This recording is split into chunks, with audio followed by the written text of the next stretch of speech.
بسم اللہ الرحمن الرحیم والصلاة والسلام علی رسول اللہ وعلی آلہ وصحبہ اجمعین۔ بیدار مبارک حضرت سید حسن پشاوری قادری رحمۃ اللہ علیہ، آپ کا شمار مشہور بزرگان دین میں ہوتا ہے۔ آپ کا سلسلہ نسب حضرت سیدنا شیخ عبدالقادر جیلانی رضی اللہ تعالیٰ عنہ سے جا ملتا ہے۔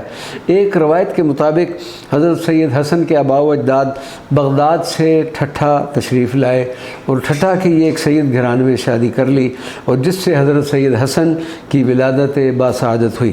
حضرت سید حسن اپنے والد کی وفات کے بعد ہندوستان اور حجاز مقدس کا سفر کر کے مختلف بزرگوں کی زیارت سے مشرف ہوتے ہوئے پشاور تشریف لائے اور پھر اسی مقام کو اپنا جائے سکن قرار دے دیا۔ آپ کے قیام پشاور کے بارے میں صاحب اسرار الطریقت کا بیان ہے کہ آپ نے حضرت غوث اعظم رضی اللہ تعالیٰ عنہ کے ارشاد کی بنا پر سیاحت تر کر کے پشاور میں سکونت اختیار فرما لی تھی۔ آپ نے سلسلہ قادریہ میں اپنے والد سید عبداللہ رحمۃ اللہ علیہ سے بیعت کا شرف حاصل کیا اور پھر خلقہ خلافت بھی انہی سے حاصل کیا۔ حضرت شیخ حسن پشاوری کی سیرت و اخلاق میں خدمت خلق کا جوہر سب سے نمایاں نظر آتا ہے۔ آپ کے صاحبزادے شاہ محمد غوث لاہوری رحمۃ اللہ علیہ کا بیان ہے کہ میرے والد ماجد کا طریقہ تھا کہ فقراء اور مساکین کے ساتھ نہایت شفقت سے پیش آتے اور ان کی بڑی خدمت کرتے۔ ہر روز کئی آدمیوں کو کھانا کھلاتے۔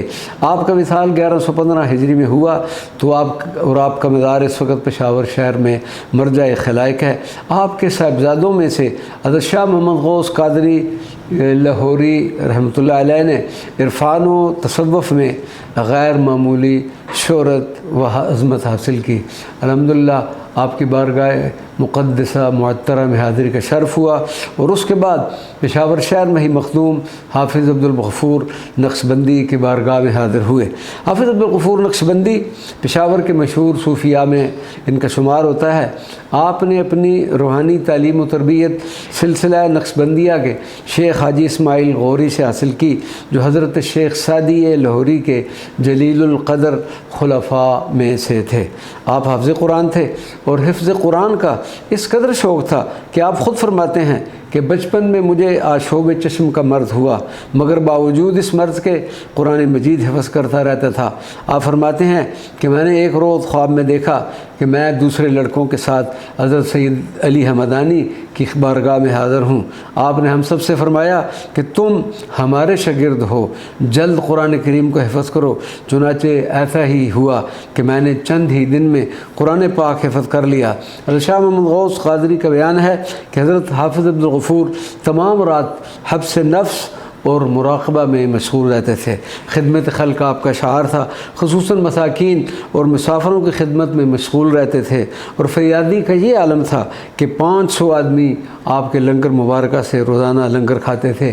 آپ رحمۃ اللہ علیہ کا وصال شعبان 1116 ہجری میں ہوا، اور آپ کا مزار مبارک پشاور کے مشہور ترین مزارات میں شمار ہوتا ہے۔ حضرت شیخ جنید پشاوری رحمۃ اللہ علیہ تعالیٰ علیہ، آپ کا استان مبارک لاہوری محلہ کے باہر گل بہار کالونی میں واقع ہے۔ آپ بہت بڑے ولی اللہ درویش بزرگ ہو گزرے ہیں۔ آپ حضرت شیخ محمد یحییٰ المعروف حضرت جی سے بیعت سلسلہ نقشبندیہ میں بیعت تھے، اور انہی کی خدمت میں رہ کے سلوک اور عرفان کی منازل طے کی۔ پشاور میں مقیم ہو کر آپ نے لوگوں کو یاد الہی کی تعلیم دینا شروع کی، اور جو بھی آپ کی خدمت میں حاضر ہوتا اپنا حصہ ضرور لے کر جاتا۔ آپ سے بے شمار کرامات کا بھی ظہور ہوا۔ آپ کے مزار مبارک پر ہر وقت زائرین کی آمد و رفت رہتی ہے۔ آپ کا وصال شوال 1198 ہجری میں ہوا، اور گنج دروازہ کے باہر آپ کا مزار مبارک مرجع خلائق ہے۔ اللہ تبارک تعالیٰ ان اولیاء کاملین کی ہمیں فیوضات و برکات نصیب عطا فرمائے۔ وما علینا الا البلاغ المبین۔